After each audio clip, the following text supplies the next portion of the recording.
আমার আলোচনার একটু ভিন্ন দিকের, অনেকের বিপরীত অ্যাঙ্গেল হতে পারে, কিন্তু আমার মনে হয় যে সবকিছু একটা মোমেন্টাম আছে, গল্পের একটা ক্লাইম্যাক্স আছে। ক্লাইম্যাক্স তো মানে সর্বোচ্চ চূড়ায় আপনি উঠেছেন, তারপরে এটা আস্তে আস্তে যখন ক্লাইম্যাক্স ওঠে তারপর আবার একটা ফল করে।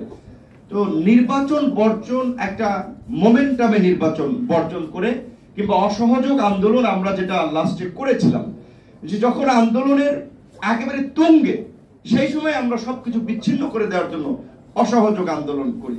কিন্তু আমরা যে অসহযোগ আন্দোলন দিয়েছি সেটাও সঠিক সময়ে আমরা পালন করেছি, যাই হোক বিরোধীরা সেটাও সঠিক সময় অসহযোগ আন্দোলন আমরা দিতে পারিনি। আর এখন নির্বাচনে যে বর্জন যদি আমরা করতেই থাকি, তাহলে আমাদের অর্জনটা কি? অর্জন আছে যদি আমরা নির্বাচন বর্জন করে এই জনগণের যে ক্ষোভ, জনগণের যে মানে আপনার এই ভোট না দেওয়ার যে আকাঙ্ক্ষা, সরকারের প্রতি যে বিদ্বেষ, সেটাকে যদি কাজে লাগিয়ে খুব দ্রুত সময়ের মধ্যে আমরা যদি একটা গণ আন্দোলন, একটা গণ অভ্যুত্থানের রূপ দিতে পারি, তাহলে নির্বাচন বর্জন করা সার্থক। এখন আমরা যদি বছরের পর বছর, তো সরকার অলরেডি সরকার গঠন করেছে, বাস্তবতা আমাদেরকে উপলব্ধি করতে হবে। 14 সালেও তারা বিনা ভোটের নির্বাচনে 5 বছর পার করে দিয়েছে। তাহলে এখন যদি আবার 5 বছর আমরা এই নির্বাচন বর্জন করতে থাকি, তাহলে বিরোধীদের অস্তিত্ব খুঁজে পাওয়া মুশকিল হয়ে যাবে, রাজনৈতিক অস্তিত্ব খুঁজে পাওয়া। আমি বাস্তবতা নিরিখে কথা বলছি। এই উপজেলা নির্বাচনে দাঁড়াইলে আমার দল থেকে 2-4টা চেয়ারম্যান হয়তো কিনা সন্দেহ আছে। আবার অনেক আওয়ামী লীগের হেভিওয়েট প্রার্থী, টাকাওয়ালা, বেশিওয়ালা, প্রশাসনওয়ালা, তাদের বিরুদ্ধে দাঁড়াতো কিনা তাও সন্দেহ। কিন্তু আমি বলছি যে আমি দাঁড়ানোর জন্য আগ্রহী, আমি সেটা না। এখানে যারা বিরোধী দল আছে, আমরা যে আন্দোলনটা করেছিলাম নির্বাচনের পরে, এখন পর্যন্ত ওই ধরনের কোনো স্পষ্ট দিক নির্দেশনা, আন্দোলনের কোনো প্রেক্ষাপট ওই অর্থে দেখতে পাচ্ছি না। সেজন্য ক্ষোভ নিয়ে, আক্ষেপ থেকেও কিছু কথা বলছি। জাতীয় নেতৃবৃন্দ আছেন, যার যার দলীয় ফোরামে আলোচনা করবেন এবং এটা জাতীয় আমরা সিদ্ধান্তের দিকে যাব। একই সাথে আমি এটা বলবো, আজকে আমি এইখানে অনেকগুলো দলের জাতীয় নেতৃবৃন্দ উপস্থিত হয়েছে, মূলধারার বোধহয় একটা মিডিয়া নেই। তাহলে এই জাতীয় নেতৃবৃন্দ যে কথা বলবে, সেটা মিডিয়া প্রচার করবে না, ওই সেন্সে প্রচার করছে না। কিংবা দেশ জাতির সামনে এই কথাগুলো, তাদের কনসার্নটা আসুক, এইটা মিডিয়া প্রচার করবে না। কারণ মিডিয়া এস্টাবলিশমেন্টের 2টা ভাগে বিভক্ত, 2টা দল কেন্দ্রিক বিভক্ত। তার বাইরের কোন প্ল্যাটফর্ম, তার বাইরের মানুষের চিন্তা ভাবনার বিকাশ তারা করতে চায় না। আজকে আমি একটা বিষয় খুবই উদ্বিগ্ন, যে আজকে আপনারা চিন্তা করছেন যে সমাজে আমাদের কি ধরনের অসহিষ্ণুতা তৈরি হচ্ছে। গ্রামে গঞ্জে আত্মীয় স্বজন একই পরিবারের মধ্যে মামলা, মোকদ্দমা, হামলা, ভাই যুবলীগ করে, আরেক ভাই বিএনপি করে, আরেক ভাই জামাত করে, এগুলো নিয়ে পারিবারিক একটা সংঘর্ষ তৈরি হচ্ছে। কোন দিকে এই সমাজ আমরা নিয়ে যাচ্ছি? শিক্ষার কথা ববি ভাই প্রশাসনের একটা পয়েন্ট কিনেছে, দলীয়করণ।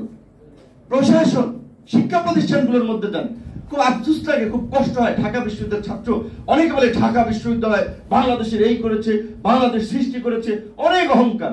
আজকে ঢাকা বিশ্ববিদ্যালয়ের কি পরিস্থিতি?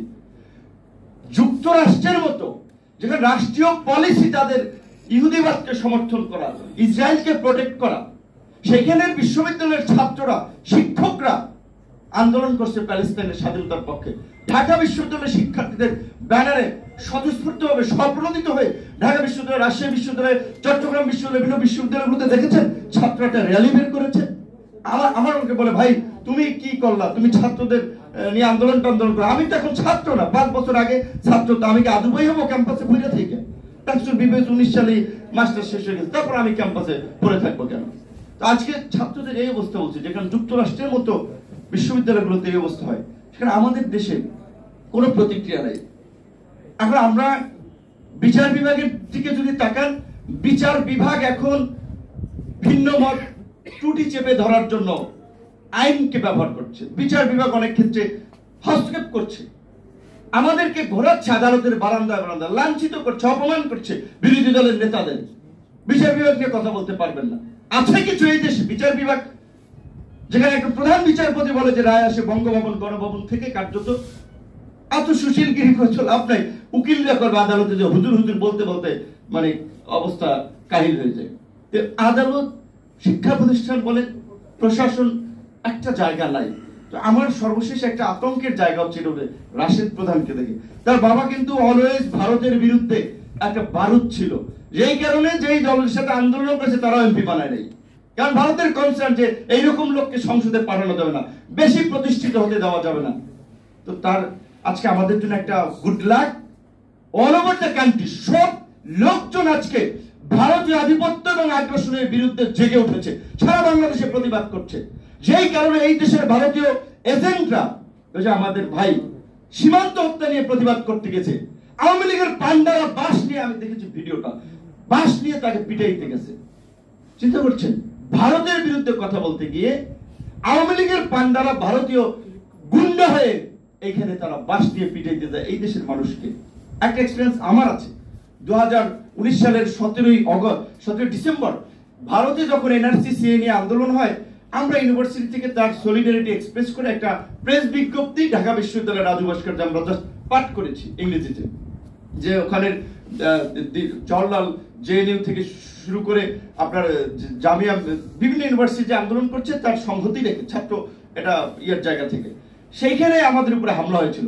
তারপরে ছাত্রলীগের শীর্ষ নেতারা আমাকে বলেছিল, ভাই দেশে এত ইস্যু, দুর্নীতি, দুঃশাসন, ওইগুলো নিয়ে তুমি কথা বলো, ভারতের ইস্যু নিয়ে তোমার কেন কথা বলা লাগবে? ভাই ভারতের ইস্যু নিয়ে কথা বলে না, কারণ ডাকসুতে আমরা পাশাপাশি বসতাম, ভারতের ইস্যু নিয়ে কথা বলা যাবে না।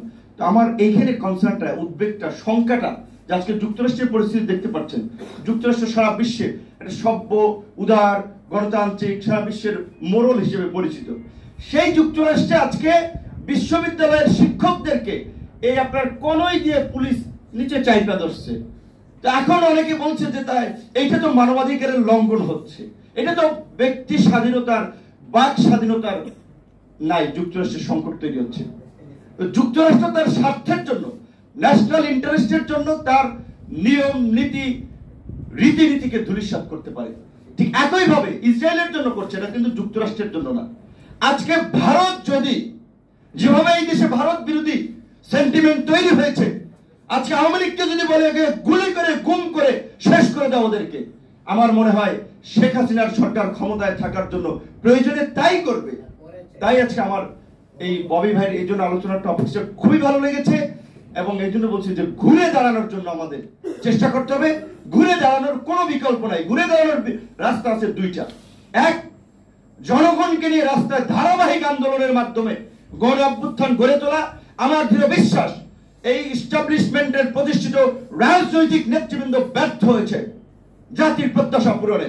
আজকে আমরা টেবিলে দাঁড়াচ্ছি, এইভাবে যদি আমরা টেবিল থেকে যদি রাজপথে আমরা এইভাবে যদি পাশাপাশি দাঁড়াই, জনগণ আমাদের পেছনে এসে দাঁড়াবে। সেই চেষ্টাটা আমাদের করতে হবে। এইটা একটা রাস্তা আছে। আরেকটা হচ্ছে কু, শুনতে খারাপ হয় কিন্তু বাস্তবতা এটাই। 1975 সালের 7ই নভেম্বর সৈনিকরা যদি জিয়াউর রহমানকে মুক্ত না করত, বাংলাদেশ একটা বিপর্যয়ের দিকে যেত। কাজী এইখানে এখন অবশ্যই এই দেশে যা ঘটছে, আমাদের পুলিশ, আমাদের আর্মি, আমাদের সবাই তো কনসার্ন থাকা দরকার। আর্মির যিনি এখন মেজর আছেন, কর্নেল আছেন, ব্রিগেডিয়ার জেনারেল আছেন, রাষ্ট্রীয় প্রোটোকল ভোগ করছেন, সরকারের সিনিয়র লোক, ফোন দিলে সব থরথর করে কাঁপে। উনি কি আজীবন এই চাকরিতে থাকবেন? পুলিশের যিনি আপনার এসপি আছেন, ডিসি আছেন, ইউনো আছেন, ওনারা কি আজীবন থাকবেন? ওনারা একবার ভাবছেন না। ওনাদের চোখের সামনে দৃষ্টান্ত। বেনজির সাহেবকে মানুষ এখন থুতু মারার জন্য খোঁজে, ইট মারার জন্য খোঁজে, ডিম মারার জন্য খোঁজে, টমেটো মারার জন্য খোঁজে, যে এই চোরাকে পাইলে আমরা আজকে পুলিশ প্রধান হয়ে আজকে এইভাবে হাজার হাজার কোটি টাকা কামিয়েছে।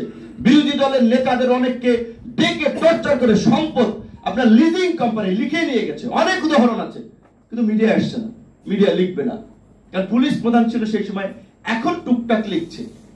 অনেকে বলছে যে ওটা তাদের মধ্যে ভাগ বাটোয়ারার সমস্যা হয়েছে, এই জন্য লিখছে। যাই হোক, বের হয়েছে তো, এইভাবে আস্তে আস্তে বের হবে। তো সেই জায়গা থেকে আমি আজকের যারা সরকারি কর্মকর্তা কর্মচারী আছেন তাদেরকে বলবো, একটু তাকান আপনার পেছনে যারা রিটায়ার্ড করে চলে গেছে তাদের কি অবস্থা। কেউ জিগায় না, পড়ে রয়েছে। কত পুলিশ ডিআইজি, ফিআইজি, সচিব মচিব, আমলা কামলা পড়ে রয়েছে, পাত্তাও দেয় না। গ্রামের বাজারে গেলেও লোকজন কথা বলতে আসে না, ঘৃণা করে, যেটা চোর ডাকাত মাফিয়াদের সহযোগী। আপনারা প্রকৃত অর্থে আপনারাও চান দেশটা ভালো চলুক, আমরাও চাই। আপনাদেরকে অনুরোধ করব, আহ্বান জানাবো দেশের ভালোর জন্য শেখ হাসিনা সরকারের পতনে এখন থেকে বিরোধীদের সাথে কাজ করেন। ধন্যবাদ। ধন্যবাদ।